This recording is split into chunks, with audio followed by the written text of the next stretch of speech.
I now call on the representative of Ethiopia.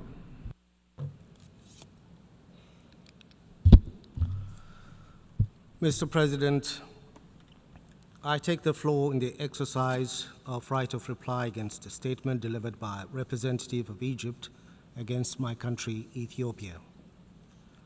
The extensive statement by Egypt's representative can be summarized in short as categorically rejection of our efforts to ensure dignified life to our people. While we share no border, Ethiopia is linked with Egypt through the Nile.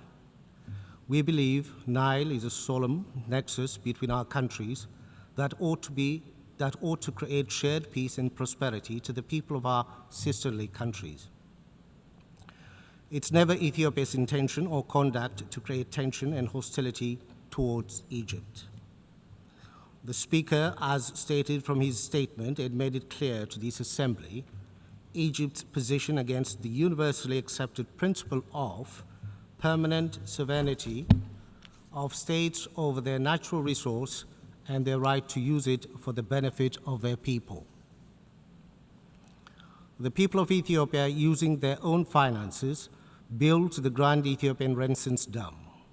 The dam is built over the river Abai, which, as correctly explained by the representative of Egypt, is a tributary to the river Nile. It is bringing light to millions of Ethiopians deprived of such basic necessity.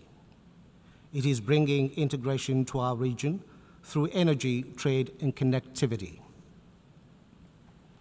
The river Abai traverses 2/3 of Ethiopia's territory and makes up 70% of Ethiopia's water resource. While having the resource, the people of Ethiopia continue to live in food and energy insecurity. More than half of our 120 million population needs access to clean water and electricity. Ethiopia will not be told to hold its effort to alleviate this unacceptable circumstance.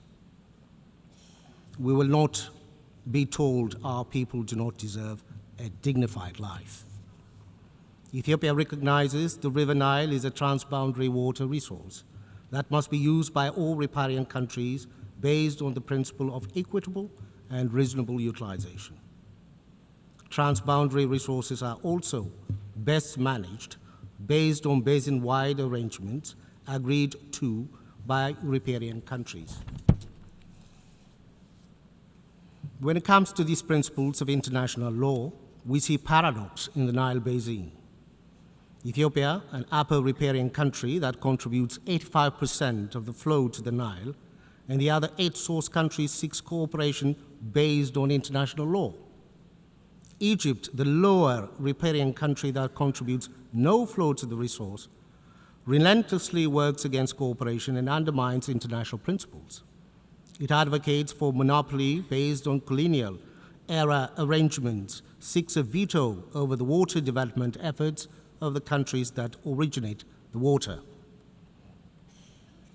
Ethiopia will continue pursuing its development on the river Abai on the basis of equitable and reasonable utilization of the resource. It is our hope, through time, Egypt will reorient its colonial-based policy on the Nile and work on integrated development on the basis of equity. Time will also come for Egypt to realize its best interest is intertwined with and best served by cooperation with riparian countries of the basin. More importantly, the old playbook that seeks to secure unfettered flow of the Nile by preoccupying the source countries with conflict and insurgencies will not work. On this basis, Ethiopia calls on Egypt to immediately stop its destabilization efforts in the Horn of Africa. Time to negotiate and find a win-win solution is now. We urge Egypt to choose the path of negotiation and the path of international law. The Cooperative Framework Agreement on the Nile River is entering into force on 13th October 2024. Egypt has the golden opportunity to return to peaceful conduct of its relations with the Nile River riparian states. Egypt is thus encouraged to ratify the CFA and play a constructive role in regional development. I thank you, Mr. President. Thank you.